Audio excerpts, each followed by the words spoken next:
اللهم اجعل في قلبي نورا۔ رات کا آخری پہر تھا جب راشد چنگیز اپنے کمرے میں پہنچا۔ اس نے وکٹر کو کبھی جگایا نہیں تھا۔ صبح اسے رات کی روایات سنایا کرتا تھا، لیکن اس رات اس پر ہیجانی کیفیت طاری تھی۔ وہ بہت ہی خوش تھا۔ جو عورت اسے دل دے بیٹھی تھی وہ مسلمان تھی اور تجربہ کار جاسوس بھی۔ یہ خوشی کیا کم تھی کہ وہ بہت ہی خوبصورت عورت کے ساتھ تریپولی سے نکل رہا تھا۔ اس نے اسی وقت وکٹر کے کمرے میں جا کر اسے جگایا اور بتایا کہ یہ عورت تو اپنی جاسوس ہے۔ اس نے وکٹر کو اس عورت کی ساری کہانی سنا دی۔ تم نے اسے بتا دیا ہے کہ تم جاسوس ہو؟ وکٹر نے پوچھا۔ ہاں، چنگیز نے جواب دیا، مجھے بتا ہی دینا چاہیے تھا۔ میرے متعلق بھی بتایا ہے؟ نہیں، چنگیز نے جواب دیا، تمہارے متعلق کوئی بات نہیں ہوئی۔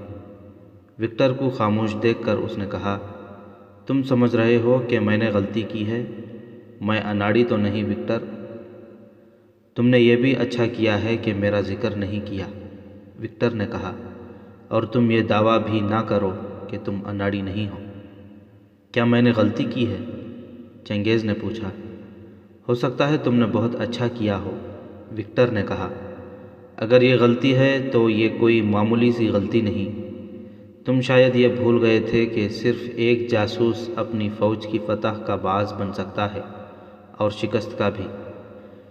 تم جانتے ہو کہ سلطان صلاح الدین ایوبی ان مکاریوں سے بے خبر ہے۔ اگر ہم پکڑے گئے اور یہ راز ہمارے ساتھ قید خانے میں چلا گیا یا جلاد کی نظر ہو گیا، سلطان ایوبی جو آج تک ہر میدان کا فاتح کہلاتا ہے، تاریخ میں شکست خوردہ کے خطاب سے بھی یاد کیا جائے گا۔ نہیں، چنگیز نے وثوق اور خود اعتمادی سے کہا، وہ مجھے دھوکہ نہیں دے گی۔ وہ مسلمان ہے، میں رات کو اسے ملنے جاؤں گا۔ وہ پورا راز اپنے ساتھ لا رہی ہے۔ اب ہمیں اپنے امام کے پاس جانے کی ضرورت نہیں۔ میں یہ راز خود قاہرہ لے جاؤں گا۔ میرے دل کی شہزادی میرے ساتھ ہوگی۔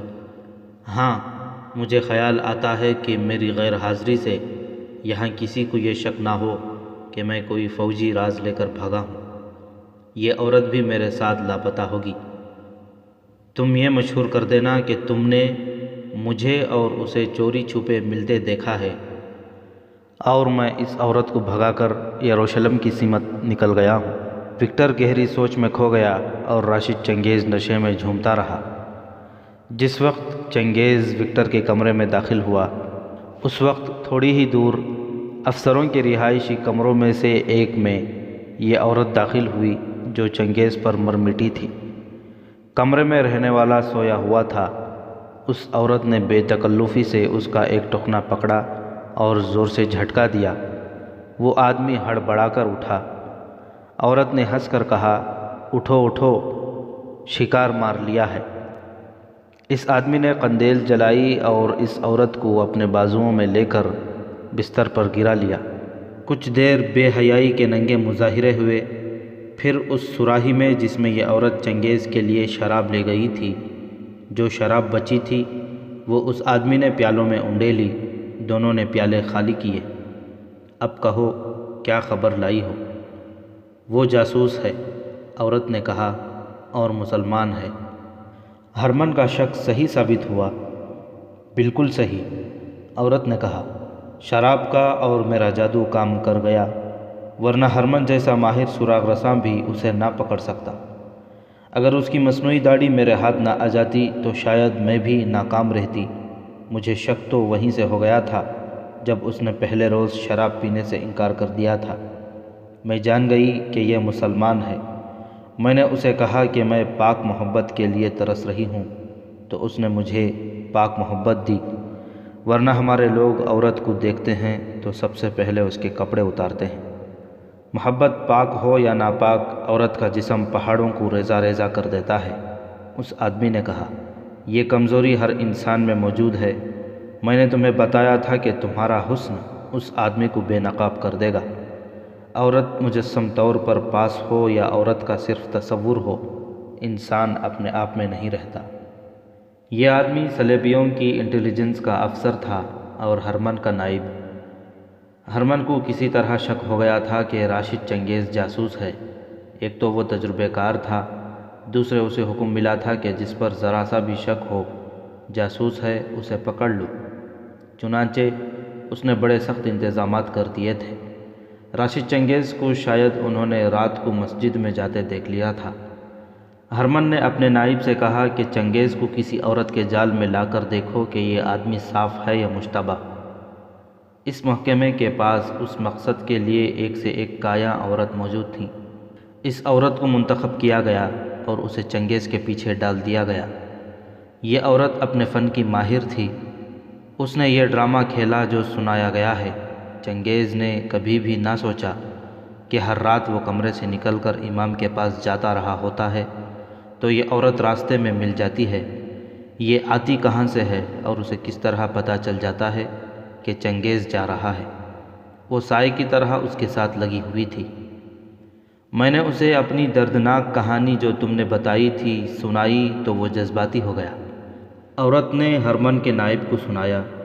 وہ فوراً قائل ہو گیا کہ میں مسلمان ہوں اور میں واقعی صلاح الدین ایوبی کے لیے جاسوسی کر رہی ہوں۔ مسلمان جذباتی قوم ہے، ہرمن کے نائب نے کہا، بلکہ یہ عجیب و غریب قوم ہے۔ مسلمان مذہب کے نام پر ایسی ایسی قربانیاں دے گزرتے ہیں جو کوئی اور قوم نہیں دے سکتی۔ میدان جنگ میں ایک مسلمان 10 سے لے کر 15 صلیبی سپاہیوں کا مقابلہ کر سکتا ہے اور کرتا ہے۔ اسے وہ ایمان کی قوت کہتے ہیں۔ میں اعتراف کرتا ہوں کہ میں مسلمانوں کی اس روحانی قوت کا قائل ہو گیا ہوں۔ 8 یا 10 چھاپہ ماروں کا ہمارے عقب میں چلے جانا، شب خون مارنا، ہماری رسد کو نظر آتش کر کے غائب ہو جانا، گھیرے سے نکل جانا، نہ نکل سکیں تو اپنی لگائی ہوئی آگ میں زندہ جل جانا کوئی معمولی بہادری نہیں، اسے معقوف الفطرت کہا جا سکتا ہے۔ میں تو اسے معجزہ کہا کرتا ہوں۔ مسلمانوں کی اس قوت کو کمزور کرنے کے لیے ہمارے ان دانشوروں نے جو انسانی فطرت کی کمزور رگوں کو سمجھتے ہیں ایسے طریقے وضع کیے ہیں جن سے مسلمانوں کے مذہبی جنون کو ان کی کمزوری بنا دیا گیا ہے۔ یہودیوں نے اس سلسلے میں بہت کام کیا ہے۔ ہم نے یہ کامیابی چند ایک یہودیوں اور عیسائیوں کو مسلمانوں کے عالموں اور اماموں کے بحروپ میں بھیج کر حاصل کی ہے۔ مسلمان علاقوں کی کئی مسجدوں کے امام اصل میں یہودی اور عیسائی ہیں۔ انہوں نے قرآن اور حدیث کی ایسی تفسیریں مقبول عام کر دی ہیں جن میں مسلمان غلط عقائد کے پیروکار ہوتے جا رہے ہیں۔ انہیں اب مذہب کے نام پر اپنے بھائیوں کے خلاف لڑایا جا سکتا ہے اور ہم نے لڑا کر دکھا بھی دیا ہے۔ ہم نے مسلمانوں میں جنسی جنون بھی پیدا کر دیا ہے۔ اب جس مسلمان کے ہاں دولت اور اقتدار آتا ہے وہ سب سے پہلے حرم بناتا اور اسے حسین اور جوان لڑکیوں سے بھرتا ہے۔ یہ زن پرستی نیچے تک چلی گئی ہے۔ ہم نے کئی طریقوں سے مسلمانوں کے بیٹیوں میں تصور پرستی اور ذہنی عیاشی کا رجحان پیدا کر دیا ہے۔ اس کے علاوہ مسلمان جذباتی ہیں۔ تم نے دیکھ لیا ہے کہ اس مسلمان جاسوس کے جذبات کو تم نے چھیڑا تو وہ تمہارے جال میں پھنس گیا۔ جذباتیت بہت بڑی کمزوری ہے۔ ہرمن کہا کرتا ہے کہ مستقبل قریب میں یہ قوم تصوروں کی غلام ہو جائے گی اور حقیقت سے دور ہٹ جائے گی، پھر ہمیں جنگ و جدل کی ضرورت نہیں پڑے گی۔ مسلمان ذہنی طور پر ہمارے غلام ہو جائیں گے۔ وہ اپنی روایات کو ترک کر کے ہمارے تہذیب و تمدن کو اپنانے میں فخر محسوس کریں گے۔ مجھے نیند آ رہی ہے، عورت نے اکتا کر کہا۔ میں نے تمہیں ایک شکار دے دیا ہے، ابھی اسے گرفتار کر لو۔ نہیں، انٹیلیجنس کے اس نائب نے کہا، ابھی تمہارا کام ختم نہیں ہوا۔ اگر اسے گرفتار کرنا ہوتا تو اس کے ساتھ یہ ناٹک کھیلنے کی کیا ضرورت تھی؟ تمہیں اتنی زحمت نہ دی جاتی۔ ہم تو کسی کو بھی محض شک میں گرفتار کر سکتے ہیں، مگر اسے ابھی گرفتار نہیں کریں گے۔ اس سے اس کے ان تمام ساتھیوں کا سراغ لینا ہے جو تریپولی میں جاسوسی کر رہے ہیں۔ ان میں تباہ کار چھاپہ مار بھی ہوں گے۔ ہو سکتا ہے اس سے دوسرے شہروں کے جاسوسوں کی بھی نشاندہی کرائی جا سکے۔ تم اسے پھر مل رہی ہو، اسے کہنا کہ تم نے تمام تر راز معلوم کر لیا ہے۔ اب چند ایک دوسرے جاسوسوں کی بھی ضرورت ہے۔ اسے یہ بھی کہنا کہ ایک جگہ صلیبیوں نے بے انداز آتش گیر مادہ اور قیمتی سامان جمع کر رکھا ہے، جو حملے میں ساتھ جائے گا اسے تباہ کرنا ہے، اس لیے یہاں کے زمین دوز چھاپا ماروں سے میری ملاقات کراؤ۔ میں سمجھ گئی ہوں، عورت نے کہا، لیکن یہ بھی امکان ہے کہ وہ اپنے ساتھیوں سے پردہ نہ اٹھائے۔ ہرمن کے نائب نے عورت کے بالوں پر، عریاں کندھوں پر اور اس کے سینے پر ہاتھ پھیر کر کہا، کیا تمہارے یہ ہتھیار بیکار ہو گئے ہیں؟ اس نے اپنا چہرہ بے نقاب کر دیا ہے، اس نے قلعے کا دروازہ کھول دیا ہے، تمہیں اب اندر جا کر کونے خدرے کی تلاشی لینی ہے، تم یہ کام بھی کر سکو گی، میں صبح ہرمن کو تفصیل سے بتا دوں گا کہ تم نے یہ کارنامہ کر دکھایا ہے۔ شام کے کھانے پر جب چنگیز اور وکٹر اپنی ڈیوٹی سر انجام دے رہے تھے، ہرمن آ گیا۔ اس نے چنگیز کے ساتھ دوستانہ انداز سے ہاتھ ملایا اور کہا، تمہیں معلوم ہے کہ ہماری افواج تاریخ کی سب سے بڑی مہم پر جا رہی ہیں، ہم تمہیں بھی ساتھ لے جا رہے ہیں، بہت دور کی سیر کرائیں گے، وکٹر بھی ساتھ ہوگا چونکہ 2-3 بادشاہ ہوں گے، اس لیے تم دونوں کا ساتھ جانا ضروری ہے۔ میں ضرور چلوں گا، چنگیز نے کہا۔ ہرمن کو رپورٹ مل چکی تھی کہ راشد چنگیز جاسوس ہے اور آج رات اس کے محکمے کے ایک جوان سال اور دلنشین عورت جس نے اسے بے نقاب کیا ہے، اس سے اس کے گروہ کے دیگر افراد کے نام اور پتے بھی حاصل کر لے گی۔ ہرمن نے اس عورت کو نئی ہدایات دی تھیں اور اپنے نائب سے کہا تھا کہ چنگیز کے گروہ کا انکشاف ہونے تک یہ عورت اسے اکیلے ملتی رہے اور اتنی ہوشیار رہے کہ چنگیز کو شک نہ ہو۔ چنگیز کا دھیان اپنے کام میں تھا ہی نہیں، وہ لمحے گن گن کر گزار رہا تھا۔ اتنی بڑی کامیابی اس نے کبھی بھی حاصل نہیں کی تھی کہ اتنا عظیم راز اسے ملا ہو اور اتنی حسین لڑکی اس پر مر مٹی ہو۔ اس رات کو تریپولی میں وہ آخری رات سمجھ رہا تھا۔ مکمل راز لے کر اس عورت کے ساتھ اسے اگلے روز تریپولی سے نکل جانا تھا۔ وہ آخر فارغ ہو گیا اور اپنے کمرے میں گیا۔ وکٹر بھی اس کے ساتھ تھا۔ اس نے کپڑے بدلے، مصنوعی داڑھی نہ لی، خنجر جگہ کے اندر چھپا لیا۔ میں تمہیں آخری بار کہہ رہا ہوں کہ اس عورت اور شراب کے نشے سے آزاد ہو کر اور دماغ کو ذرا حاضر رکھ کر بات کرنا، وکٹر نے اسے کہا۔ مجھے خطرہ محسوس ہو رہا ہے کہ تم اس عورت کی پوری چھان بین کیے بغیر اسے اپنے سارے راز دے دو گے۔ سنو وکٹر، چنگیز نے عجیب سے لہجے میں کہا، میں اس عورت کے خلاف کوئی بات نہیں سنوں گا۔ میں نے اس کے ساتھ بڑی لمبی ملاقاتیں کی ہیں، اس کی پوری کہانی سنی ہے۔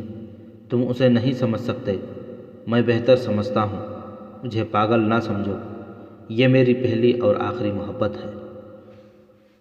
وکٹر چپ رہا۔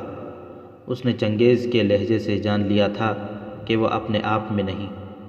اسے یہ احساس تو تھا کہ چنگیز کی شکل و صورت اور قد بد میں اتنی کشش ہے کہ اس عورت سے کہیں زیادہ خوبصورت اونچے طبقے کی عورتیں بھی اسے نظر بھر کر دیکھتی ہیں، لیکن اس عورت کے متعلق اسے وہم سا ہو چلا تھا کہ چنگیز کو دھوکہ دے رہی ہے، اور اگر وہ دھوکہ نہیں دے رہی تو چنگیز اسے اپنی اصلیت بتا کر اپنے آپ کو خطرے میں ڈال رہا ہے۔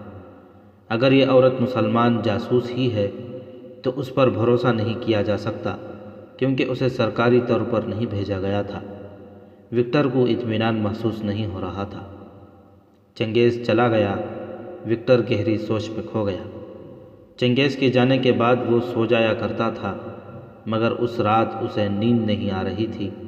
اپنے کمرے میں جا کر وہ لیٹنے کے بجائے بے چینی سے ٹہلنے لگا۔ عورت اسی جگہ چنگیز کے انتظار میں کھڑی تھی۔ اس کے قریب زمین پر شراب کی سراہی اور 2 پیالے پڑے تھے۔ اندھیرے میں چنگیز کو سائے کی طرح آتا دیکھ کر وہ دوڑ پڑی اور اس کے ساتھ لپٹ گئی جیسے بچہ ماں کے ساتھ لپٹ جاتا ہے۔ اس نے ایسے والہانہ پن اور خود سپردگی کا مظاہرہ کیا جس نے چنگیز کی عقل پر خمار طاری کر دیا اور اس کے جذبات بیدار ہو گئے۔ اس کایاں عورت نے اپنے حسن و جوانی کے وہ سارے ہتھیار استعمال کیے جن پر ہرمن کے نائب نے ہاتھ پھیر کر کہا تھا کہ تمہارے یہ ہتھیار بیکار تو نہیں ہو گئے؟ تم مجھے دھوکہ تو نہیں دے رہے؟ اس نے چنگیز سے رندھی ہوئی آواز میں پوچھا۔ تمہاری محبت نے مجھے ایسا بے بس اور مجبور کر دیا ہے کہ میں نے اپنا اتنا نازک راز تمہیں دے دیا ہے۔ عورت اس کی کمر کے گرد ایک بازو لپیٹے اسے وہاں لے گئی جہاں صراحی اور پیالے رکھے تھے، اسے وہاں بٹھایا اور پیالوں میں شراب ڈال کر بولی، فتح کی خوشی میں ایک جام۔ چنگیز اس قدر مسرور تھا کہ اس نے فوراً پیالہ لے لیا اور پی گیا۔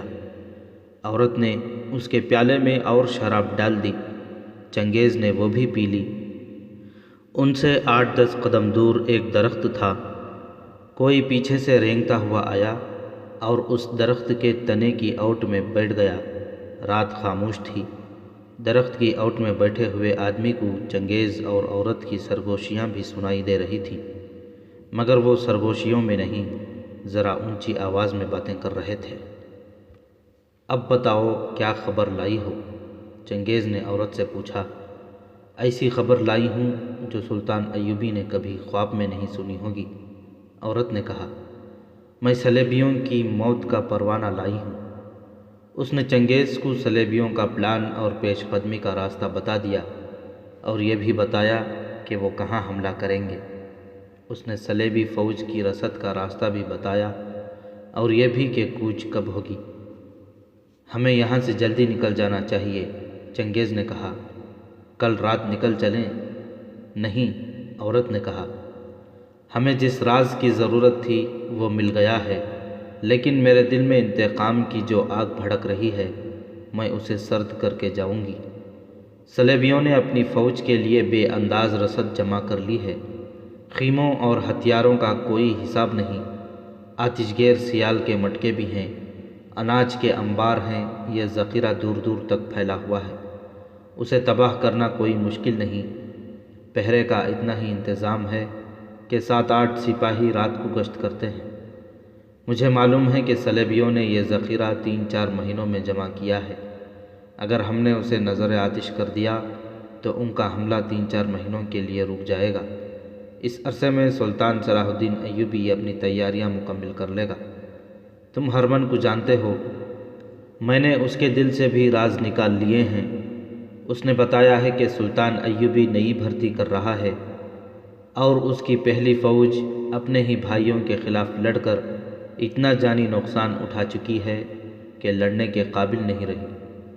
یہ بدبخت صلیبی سلطان ایوبی کی اس کمزوری سے فائدہ اٹھانا چاہتے ہیں۔ اس وقت ضرورت یہ ہے کہ صلیبیوں کا کوچ التوا میں ڈالا جائے۔ اس کا واحد ذریعہ یہ ہے کہ ان کی رسد جلا دی جائے۔ ان کے جو ہزاروں گھوڑے ہیں انہیں ہلاک کرنے کا انتظام بھی ہو سکتا ہے۔ رسد کو آگ کون لگائے گا؟ چنگیز نے پوچھا۔ یہ تمہیں معلوم ہوگا کہ یہاں تمہارے کتنے آدمی موجود ہیں، عورت نے کہا۔ ان میں چھاپہ مار بھی ہوں گے، یہ کام ان کے سپرد کیا جائے۔ یہاں تمہارے کتنے چھاپہ مار موجود ہیں؟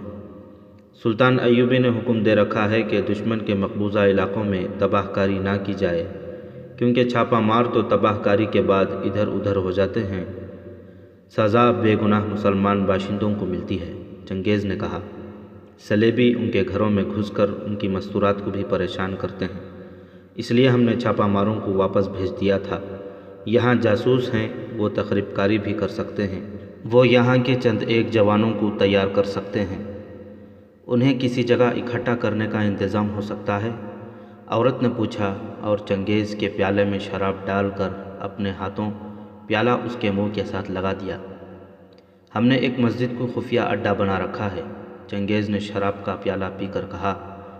اس نے مسجد کا محل وقوع بتا دیا اور کہا، اس مسجد کا امام ہماری جماعت کا امیر ہے، بہت قابل اور دلیر انسان ہے، میں آج رات ہی اسے بتا دوں گا، وہ کل ان جوانوں کو مسجد میں اکٹھا کر لے گا، وہ سب نماز پڑھنے کے بہانے آئیں گے۔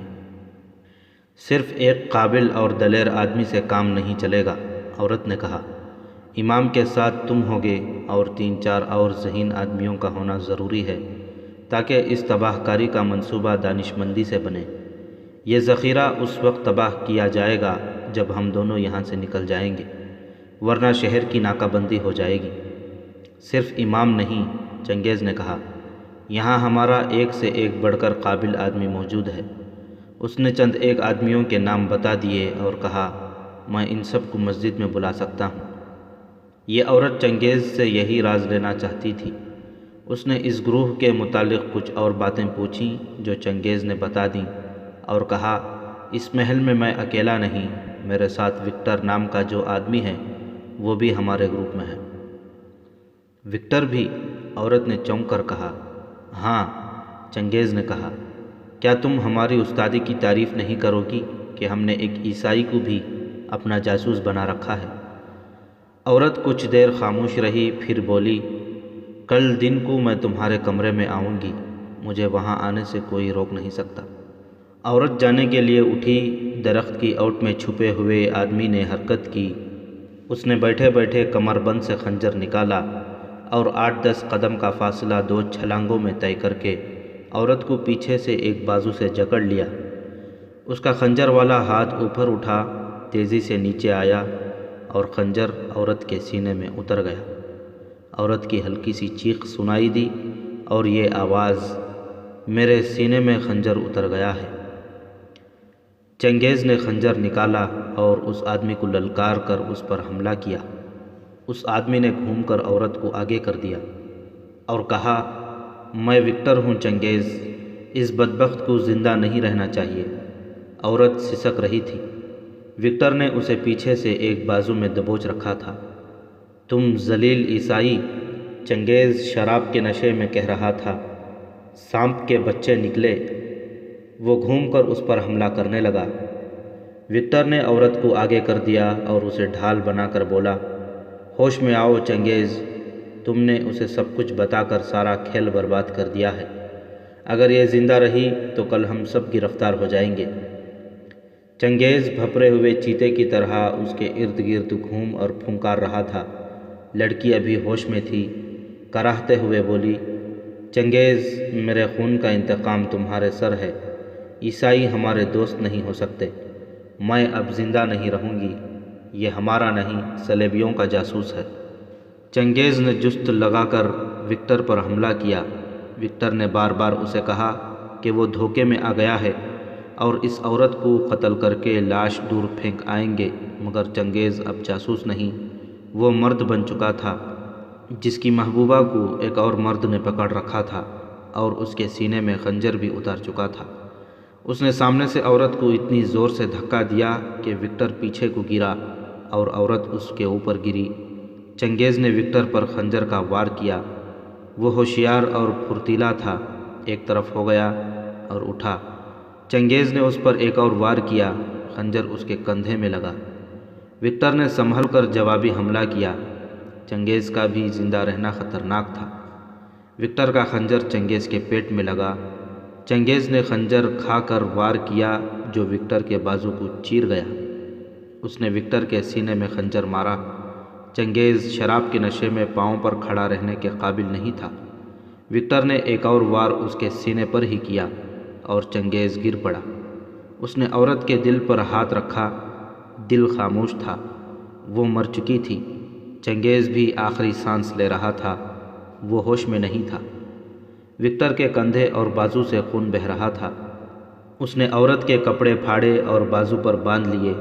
کندھے کے زخم میں کپڑا ٹھونس دیا تاکہ خون بند ہو جائے۔ وہ چل پڑا۔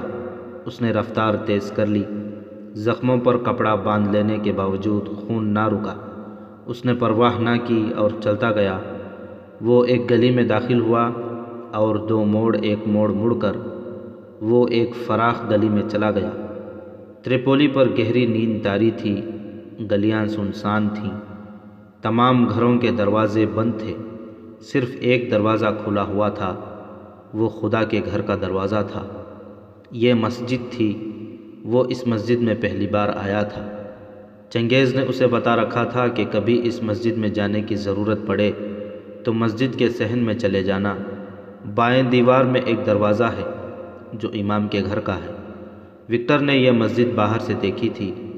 یہ سلطان ایوبی کے تریپولی میں موجود جاسوسوں کا خفیہ ہیڈ کوارٹر تھا، اور مسجد کا امام مسجد کا ہی نہیں، جاسوسوں کے اس گروہ کا بھی امام تھا۔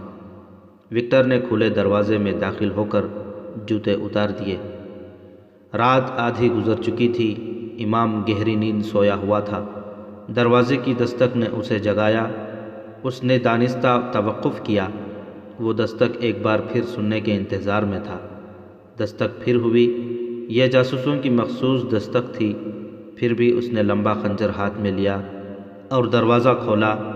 دھیمی آواز میں کہا، چنگیز۔ وکٹر نے جواب دیا، اندر چلیں۔ خون کی بو کہاں سے آ رہی ہے؟ امام نے اندھیرے میں وکٹر کا بازو تھام کر پوچھا۔ یہ میرا خون ہے، وکٹر نے جواب دیا۔ امام اسے گھسیٹتا ہوا اندر لے گیا۔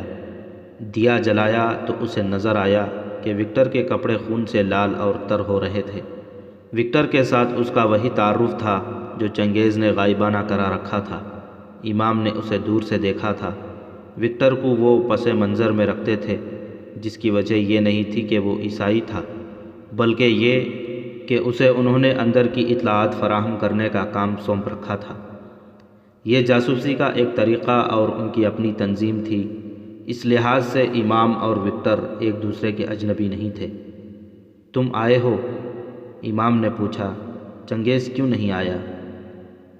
وہ اب کبھی نہیں آ سکے گا۔ کیوں؟ امام نے گھبرا کر پوچھا۔ پکڑا گیا ہے؟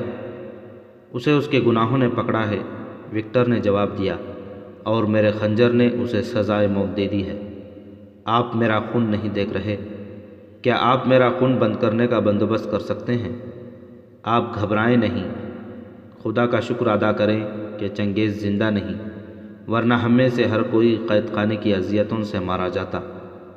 امام نے بہت سی دوائیاں نکالیں، پانی لایا اور اس کے زخم دھونے لگا۔ وکٹر کو کپڑے بدلنے کو کہا۔ نہیں، وکٹر نے جواب دیا، میں نے سوچ لیا ہے کہ مجھے کیا کرنا ہے۔ میں انہی کپڑوں میں واپس جاؤں گا۔ میں نے آپ کا نمک کھایا ہے۔ میرا عزیز دوست اور بڑے ہی خطرناک سفر کا ساتھی میرے ہاتھوں قتل ہو گیا ہے۔ میں آپ سب کے لیے اپنے آپ کو قربان کرنے کا ارادہ کر چکا ہوں۔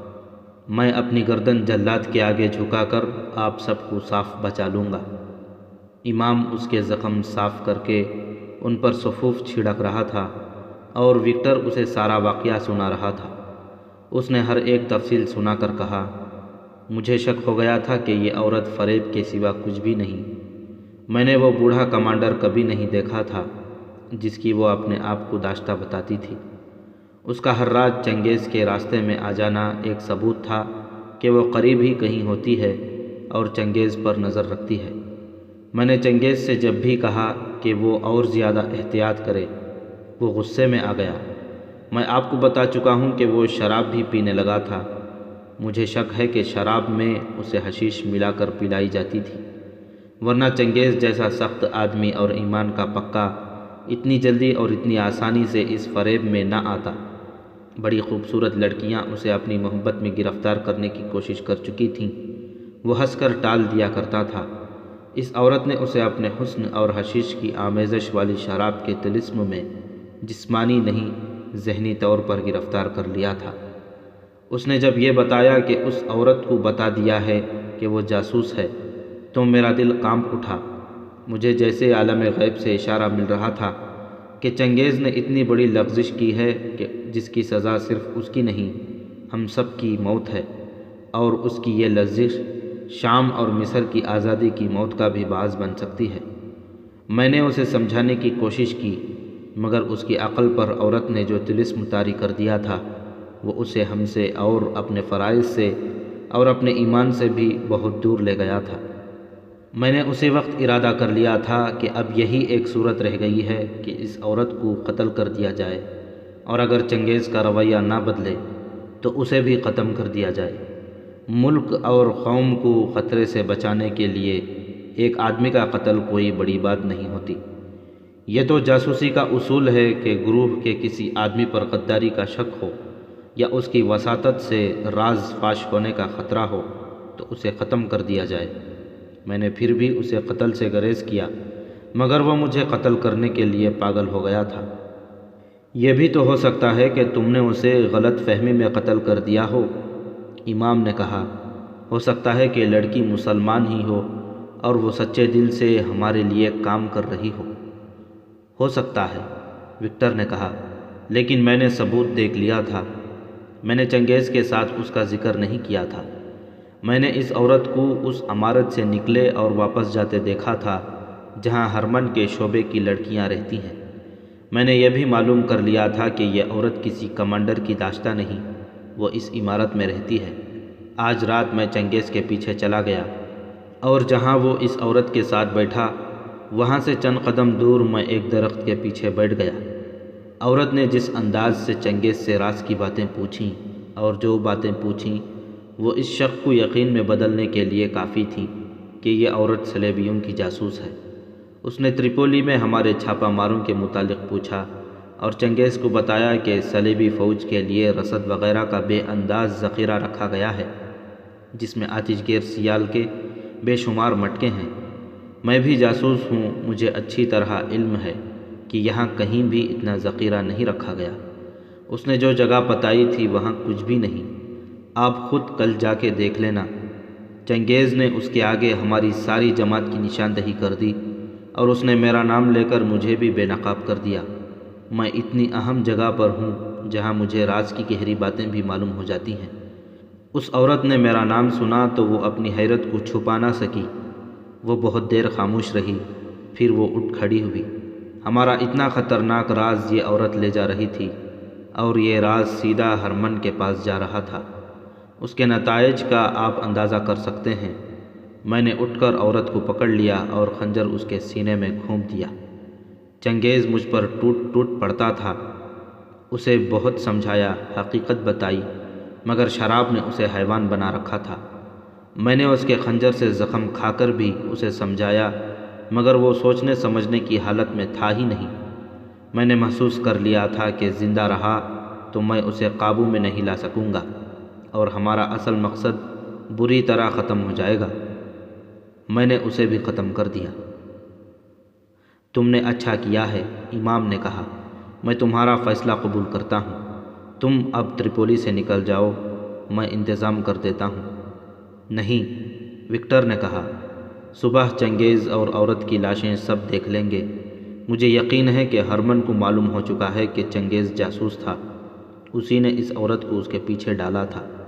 وہ یہی سمجھے گا کہ ان دونوں کو مسلمان جاسوسوں نے قتل کیا ہے، پھر یہاں کے مسلمانوں کے لیے قیامت آ جائے گی۔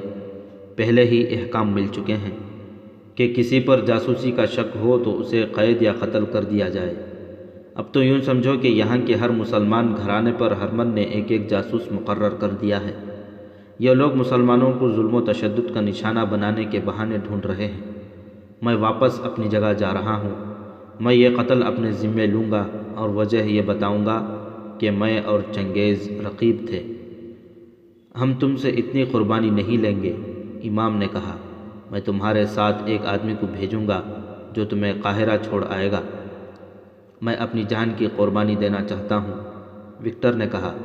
مجھے وہ وقت یاد ہے جب میرے شہر میں صلیبی فوج کے 2 افسروں نے میری بہن پر ہاتھ ڈالا تھا۔ انہوں نے اپنے سپاہیوں کو حکم دیا تھا کہ میری بہن کو اٹھا کر لے چلیں۔ کوئی عیسائی میری مدد کو نہیں آیا تھا۔ 3 مسلمان جوانوں نے ان سپاہیوں کا مقابلہ کیا تھا۔ تینوں زخمی ہو گئے تھے، لیکن انہوں نے میری بہن کو بچا لیا تھا۔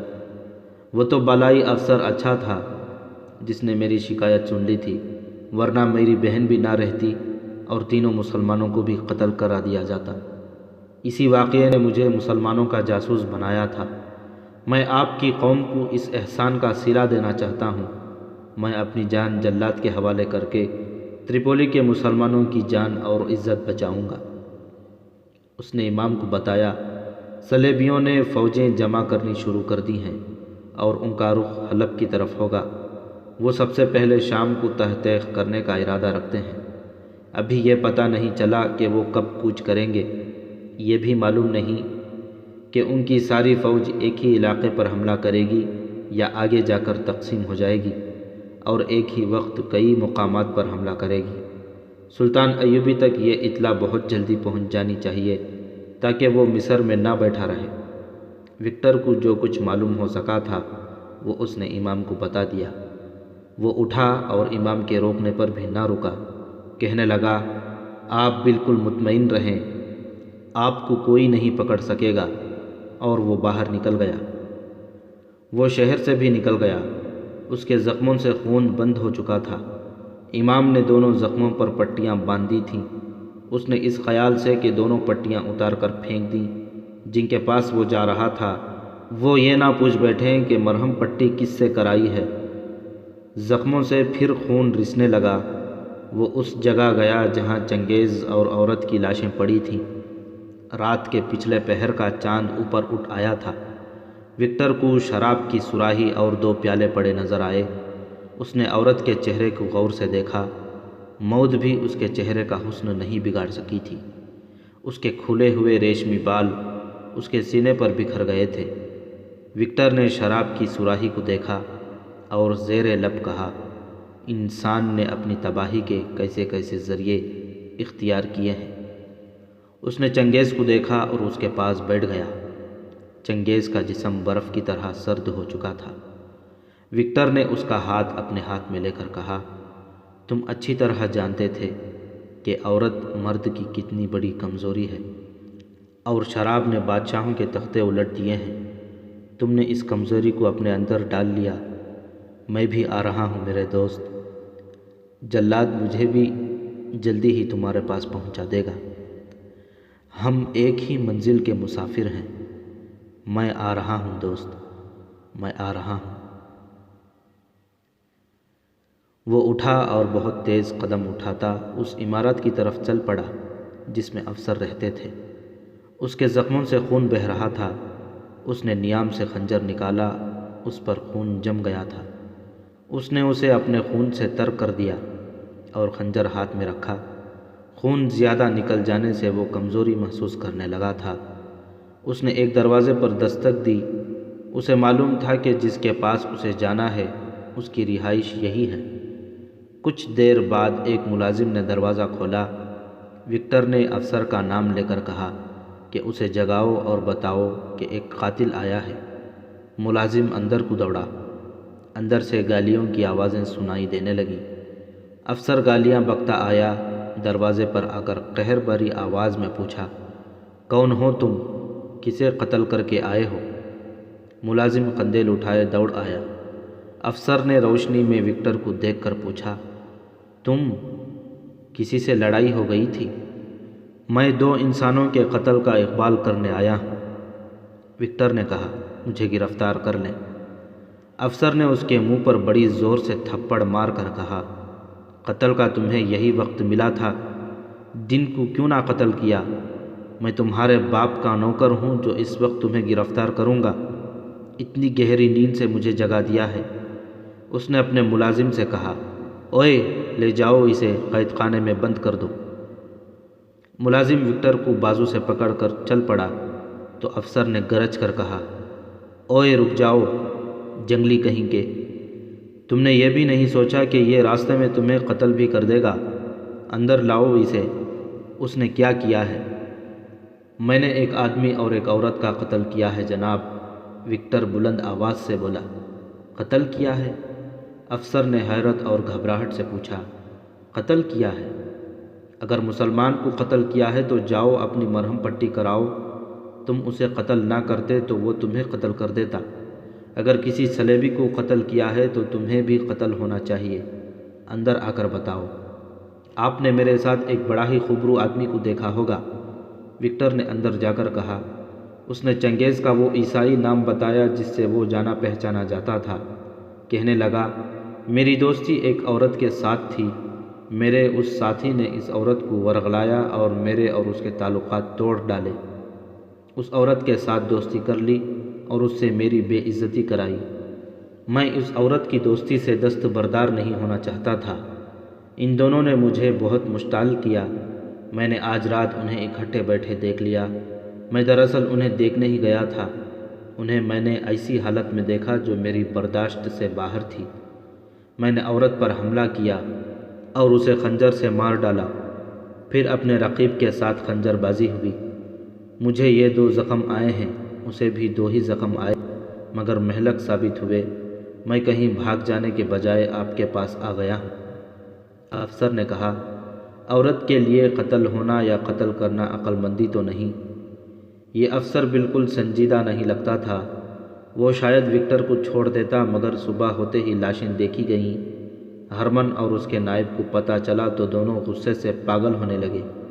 مقتولہ ان کی بڑی قیمتی اور کارآمد مخبر اور جاسوس تھی، اور چنگیز اس عورت کا شکار تھا جس سے اس گروہ کا سراغ لگانا تھا۔ یہ گروہ محفوظ ہو گیا تھا۔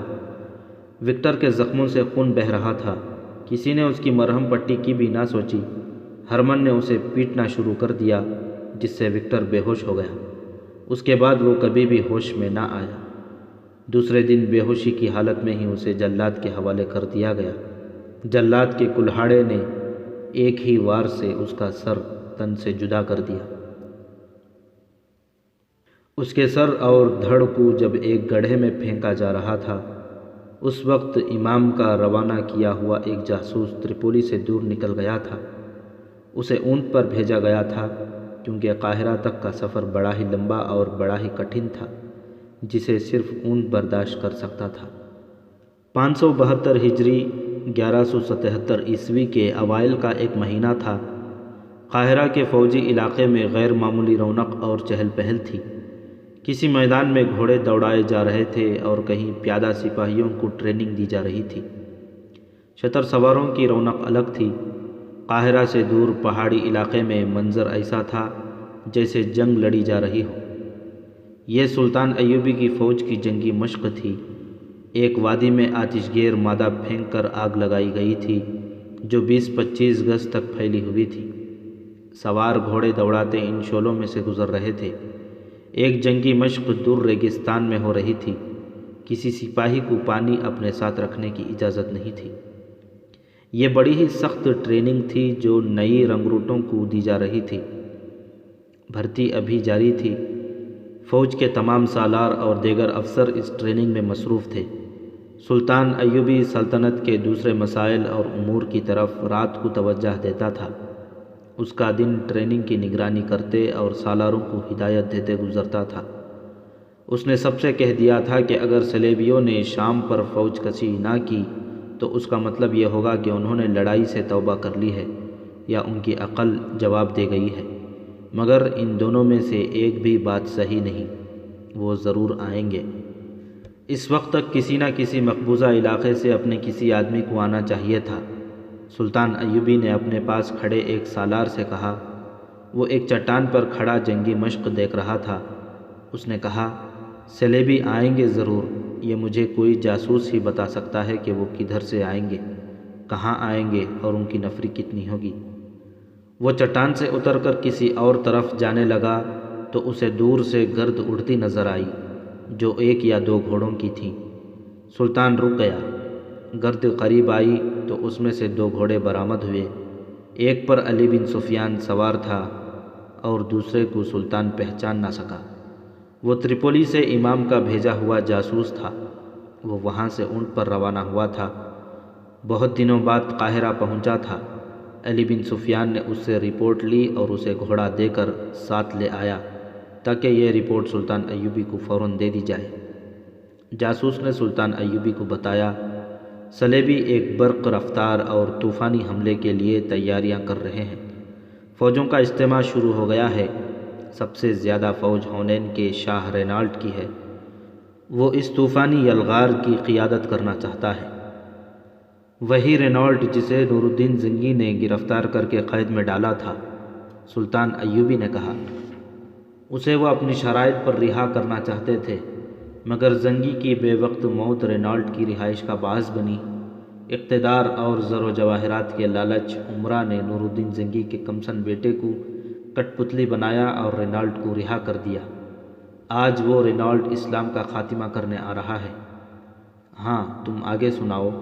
انہیں یلغار کرنی چاہیے تھی، اور کون ہوگا؟ تریپولی کا ریمانڈ ہوگا۔ زیادہ تر افواج کا اجتماع وہیں ہو رہا ہے اور حملے کی تفصیلات وہیں طے ہو رہی ہیں۔ تیسرا بالڈوین ہوگا۔ اس کی فوج بھی کم نہیں۔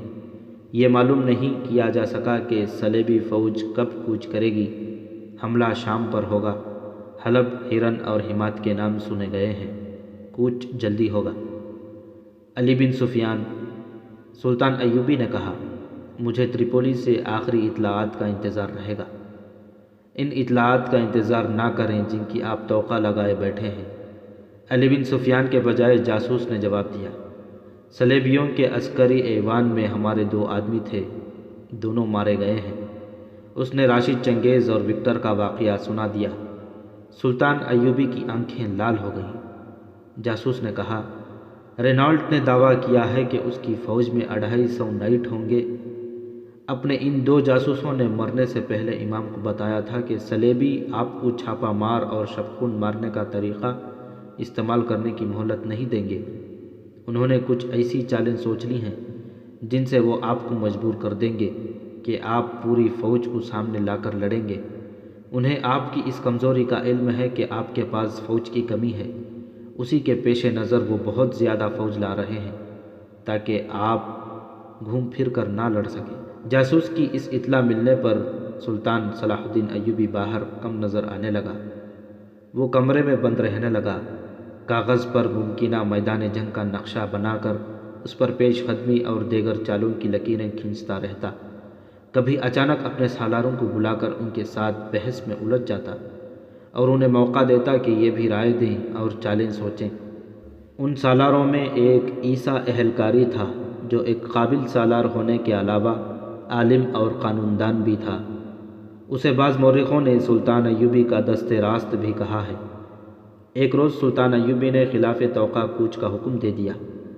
اس نے فوج کا خاصا حصہ سوڈان کی سرحد کے ساتھ خیمہ زن کر دیا کیونکہ ادھر سے بھی حملے کا خطرہ تھا۔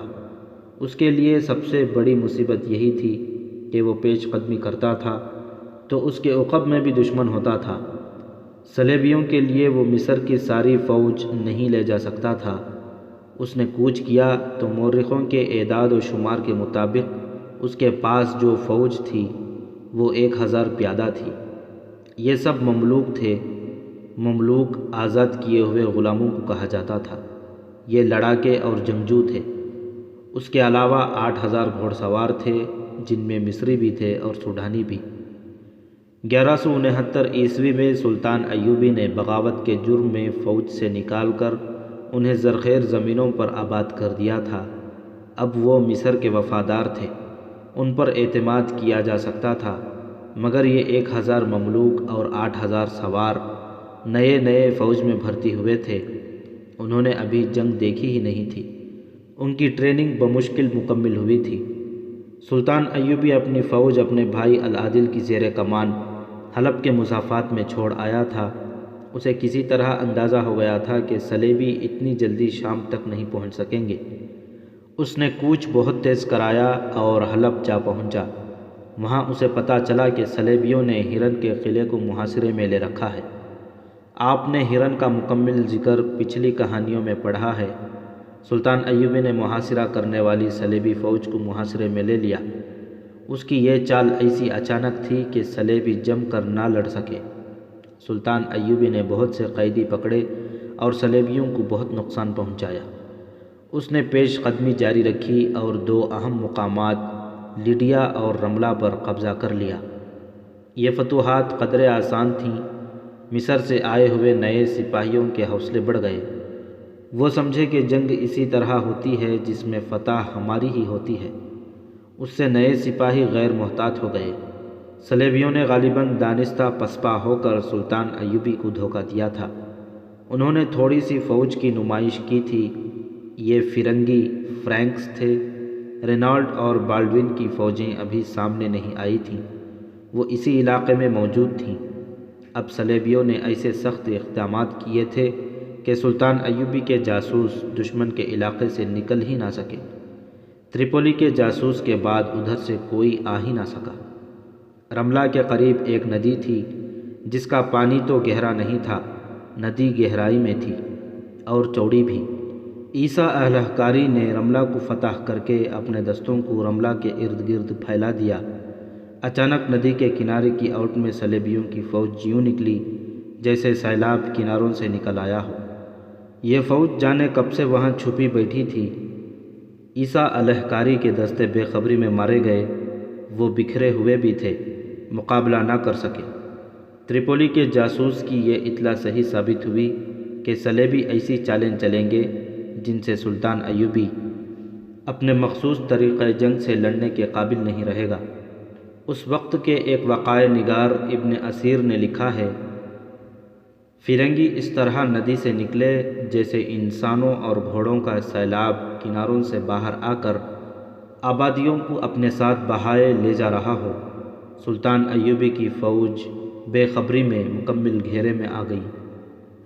مشہور مورخ جیمس نے لکھا ہے، شاہ بالڈون سلطان صلاح الدین ایوبی سے پہلے اپنی فوج رملہ کے مضافات میں لے آیا تھا۔ صلاح الدین ایوبی کی فوج نے رملہ کا شہر فتح کر لیا اور اس کے ہراول کے ایک سالار ایلون نے شہر کو آگ لگا دی تھی۔ صلیبیوں فرنگیوں کی گھات کامیاب رہی۔ ایوبی گھیرے میں آ گیا، اس کے دستے بکھر گئے۔ اس نے کئی دستے اکچا کر لیے اور اپنی خصوصی چال کے مطابق جوابی حملہ کیا، مگر میدان صلیبیوں کے ہاتھ تھا۔ صلاح الدین ایوبی کا حملہ نہ صرف ناکام رہا بلکہ اس کے لیے پسپائی بھی ناممکن ہو گئی۔ نئے رنگروٹ جو چند ایک مقامات آسانی سے فتح کر کے یہ سمجھ بیٹھے تھے کہ انہیں کوئی شکست نہیں دے سکتا، وہ ایسے بھاگے کہ انہوں نے مصر کا رخ کر لیا۔ بھاگنے والوں میں ان کی تعداد زیادہ تھی، جنہیں بعض غیر محتاط فوجی افسروں نے مال غنیمت کا لالچ دے کر بھرتی کیا تھا۔ سب سے بڑی وجہ یہ تھی کہ یہ سب ناتجربے کار تھے۔ سلطان ایوبی اس کیفیت میں رہ گیا کہ وہ ایک اونٹ پر سوار ہو کر میدان کارزار سے نکلا اور اپنی جان بچائی۔ قاضی بہاؤالدین شداد جو اس جنگ کا عینی شاہد ہے، اپنی یادداشتوں میں لکھتا ہے، سلطان ایوبی نے مجھے اس شکست کی وجہ ان الفاظ میں بتائی تھی، صلیبیوں نے میری چال چل کر میری فوج کو اس وقت جنگ میں گھسیٹ لیا جب میں اسے جنگی ترتیب میں نہیں لا سکا تھا۔ دوسری وجہ یہ ہوئی کہ میری فوج کے پہلوؤں پر جو دستے تھے وہ جگہ آپس میں بدل رہے تھے۔ یہ بہت بڑی نقل و حرکت تھی۔ صلیبیوں نے اس کیفیت میں حملہ کر دیا۔ ان کا حملہ اتنا شدید اور اچانک تھا کہ میرے نئے سپاہی اور سوار گھبرا کر پیچھے کو بھاگ اٹھے اور انہوں نے مصر کا رخ کر لیا۔ وہ راستے سے بھٹک گئے اور دور دور بکھر گئے۔ میں انہیں یکجا نہ کر سکا۔ دشمن نے میری فوج سے بہت سے جنگی قیدی پکڑے، ان میں عیسیٰ علیہ کاری بھی تھا۔ سلطان ایوبی نے اپنی فوج کو مروانے کے بجائے حکم دے دیا کہ اپنے اپنے طور پر میدان جنگ سے نکلو اور قاہرہ پہنچنے کی کوشش کرو۔ سلطان ایوبی نے صلیبیوں کو 60,000 دینار زر فدیہ ادا کر کے عیسیٰ علیہ کاری کو رہا کرا لیا۔ ایک مصری واقعہ نگار محمد فرید ابو حدید نے لکھا ہے کہ سلطان ایوبی نے اپنے بھائی شمس الدولہ توران شاہ کو اس جنگ اور اپنی شکست کا حال لکھا تھا، جس میں اس نے عربی کا ایک شعر بھی لکھا تھا۔ اس کے معنی یہ ہیں، میں نے تمہیں اس وقت یاد کیا جب صلیبی برچھیاں چل رہی تھیں، دشمن کی سیدھی اور گندمی رنگ کی برچھیاں ہمارے جسموں میں داخل ہو کر ہمارا خون پی رہی تھیں۔ یہ معرکہ جمادی الاول 573 ہجری اکتوبر 1177 عیسوی میں لڑا گیا تھا۔ سلطان صلاح الدین ایوبی اس حالت میں قاہرہ پہنچا کہ اس کا سر جھکا ہوا تھا۔ اس کے ساتھ کوئی فوج نہیں تھی، اس کا محافظ دستہ بھی ساتھ نہیں تھا۔ اس نے قاہرہ پہنچتے ہی مزید بھرتی کا حکم دیا۔ شام کے محاذ پر وہ اپنے بھائی العادل اور بڑے قابل سالاروں کو حمات کے علاقے میں چھوڑ آیا تھا۔